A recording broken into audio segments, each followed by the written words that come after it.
শুরু হলো ত্রিপুরা বিধানসভার বাজেট অধিবেশন। পূর্ব সিদ্ধান্ত মোতাবেক শুক্রবার থেকে শুরু হলো ত্রিপুরা বিধানসভার বাজেট অধিবেশন। এদিন নির্ধারিত সময়ে রাজ্যপাল রমেশ বৈশের ভাষণের মধ্য দিয়ে শুরু হয় বাজেট অধিবেশন। এদিন বাজেট অধিবেশনের শুরুতে ভাষণ দিতে গিয়ে রাজ্যপাল রমেশ বৈশ রাজ্য সরকারের বিভিন্ন উন্নয়নমুখী কাজের কথা তুলে ধরেন। জাতীয় শিক্ষানীতি 2020 প্রণয়ন করার জন্য ভারত সরকারকে তিনি ধন্যবাদ জানান। করোনা ভাইরাসের সংক্রমণ সকলকে প্রভাবিত করেছে। যারা করোনা ভাইরাসের সংক্রমণের ফলে প্রাণ হারিয়েছেন তাদের পরিবারের সদস্যদের প্রতি তিনি সমবেদনা জানান। পাশাপাশি যারা এখনো করোনা আক্রান্ত হয়ে হাসপাতালে কিংবা বাড়িতে রয়েছেন তাদের প্রতি সহমর্মিতা জানান। সম্প্রতি 3টি কৃষি আইন প্রণয়ন হওয়ায় কৃষকদের সুবিধা হবে বলে আশা ব্যক্ত করেন তিনি। মুখ্যমন্ত্রী স্বনির্ভর পরিবার যোজনার মাধ্যমে রাজ্যের গ্রামীণ এলাকার চলক্ষ পরিবারের উপকার হবে বলে তিনি আশা ব্যক্ত করেন।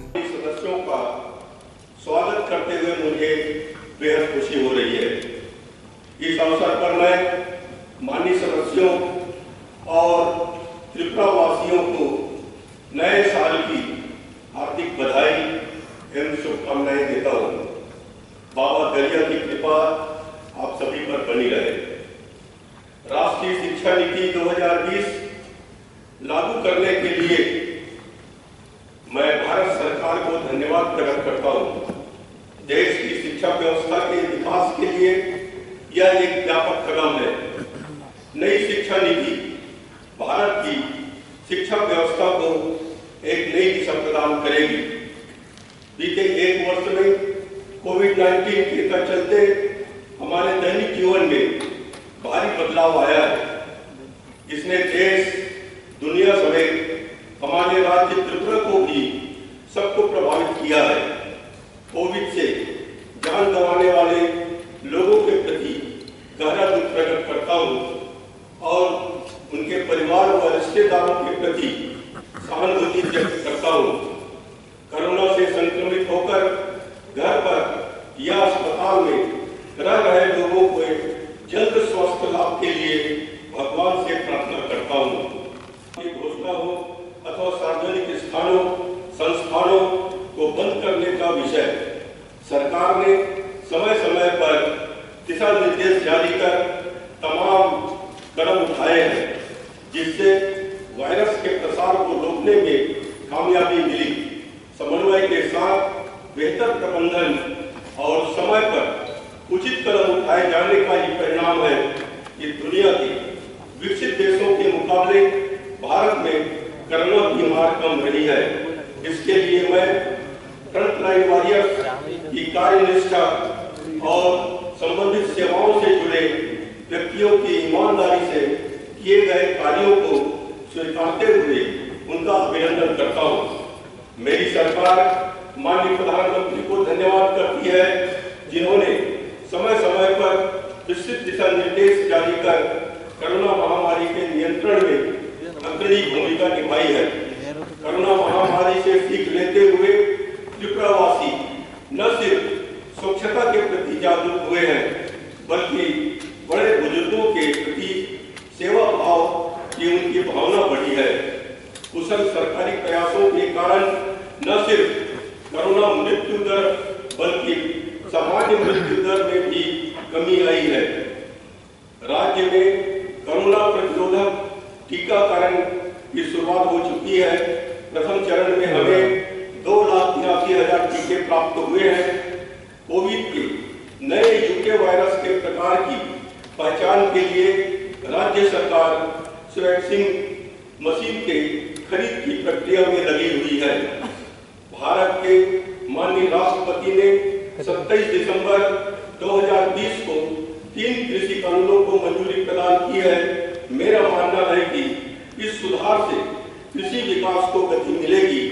कृषि उपज के लिए बुनियादी ढांचे और सप्लाई चेन के निर्माण में निजी क्षेत्र के निवेश को बढ़ावा देने से हमारे कृषि उत्पादकों को राष्ट्रीय और वैश्विक बाजारों में अवसर मिलेगा।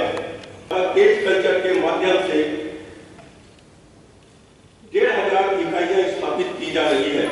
राज्य में पर्यावरण का संतुलन बनाए रखने के लिए पिछले 3 वर्षों के दौरान 14,152 हेक्टेयर भूमि क्षेत्र पर सरकार द्वारा वृक्षारोपण किया गया है। राज्य में सौंदर्यीकरण को बढ़ावा देने हेतु 1,044 किलोमीटर तक सड़कों के दोनों किनारों पर वृक्षारोपण किया गया है।